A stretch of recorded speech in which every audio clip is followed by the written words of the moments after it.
আসসালামু আলাইকুম। যখন সবাই ঘুমায় আমাদের তখন শুরু হয় দায়িত্ব। প্রবাসের রাত বিশ্রামের জন্য না, আরেকটা যুদ্ধ।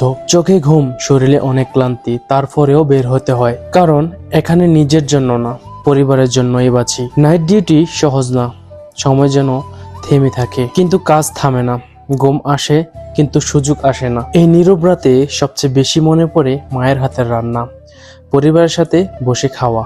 ভোর হয়, শহর জেগে ওঠে, আর আমরা ফিরি ক্লান্ত শরীর নিয়ে। প্রবাসে প্রত্যেকটা মানুষই ব্যস্ত থাকে তার নিজ দায়িত্ব এবং কর্মসংস্থান নিয়ে। প্রত্যেক মানুষ নিজ নিজ দায়িত্ব নিয়ে কর্মে ব্যস্ত থাকে। কখনো খাওয়ার সুযোগ হয়, কখনো হয় না। তারপরেও থেমে থাকে না কারো জীবন। যখনই খাবার খায় একা একা, তখনই খুব মনে পড়ে পরিবারের কথা। একটা প্রবাসী যখনই বাড়ি থেকে প্রবাসে আসে, তখনই তার সব মায়া ত্যাগ করে আসতে হয়। আমার ডিউটি ছিল রাত 1টা থেকে সকাল 9টা পর্যন্ত। এখন 9টা বাজে। ডিউটি শেষ করে ক্লান্ত শরীর নিয়ে যখনই রুমে যায়, তবু থেমে থাকা যায় না। কারণ এখানে কেউ বলবে না খাবার রেডি।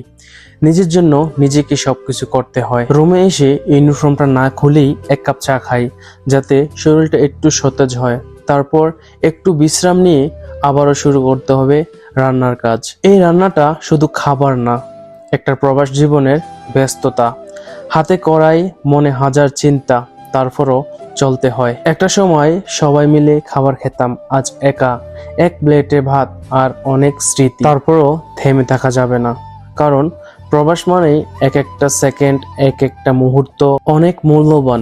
কারণ এখানে প্রত্যেকটা সময়কে অনেক গুরুত্ব সহকারে দেখতে হয়। নাইট ডিউটি, রান্না আর একাকিত্ব সময় নিয়ে প্রবাস জীবন। রান্না করতে হবে, কারণ এখানে কেউ খাবার তৈরি করে দিবে না। চুলায় আগুন জ্বলে, কড়াইয়ে তেল গরম হয়। এই সাধারণ রান্নাটাও এখানে অনেক বড় দায়িত্বের মতো লাগে, কারণ এটা শুধু খাবার না, এটা বেঁচে থাকার লড়াই। এই সাধারণ রান্নাটাও অনেক সময় মনে হয় এটাও ডিউটির থেকে অনেকটাই কষ্টকর। তারপরেও প্রবাসীরা থেমে থাকে না। সারা রাত ডিউটি করে রুমে এসে রান্না বান্না করে খাওয়া দাওয়া করে পরিবারকে সময় দিতে হয়। প্রবাসের জীবন বাইরে থেকে যতটা সুন্দর, কিন্তু ভেতর থেকে নীরব আর কান্না।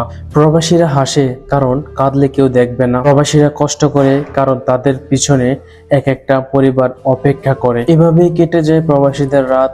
কেউ দেখে না, কেউ বোঝে না। আমরা কষ্ট লুকিয়ে হাসি, কারণ আমরা জানি একদিন এই কষ্টটাই আমাদের স্বপ্ন পূরণ করবে ইনশাআল্লাহ। তাই আমার মতো যারা প্রবাসী আছেন তাদেরকে গভীর শ্রদ্ধা এবং কি অনেক ভালোবাসা, কারণ প্রত্যেকটা প্রবাসী তাদের পরিবারের জন্যই কষ্ট করে। আমাদের ভিডিওটা যদি ভালো লাগে থাকে তাহলে অবশ্যই একটা লাইক করবেন, আর যারা ইউটিউব চ্যানেল থেকে দেখতেছেন আমাদের চ্যানেলটি সাবস্ক্রাইব করবেন, এবং যারা ফেসবুক থেকে দেখতেছেন তারা অবশ্যই একটি ফলো করে রাখবেন। সর্বশেষ একটা কথাই বলতে চাই, প্রবাসীদেরকে নিয়ে কেউ মন্তব্য করবেন না, কেউ বাজে বলবেন না। আসসালামু আলাইকুম।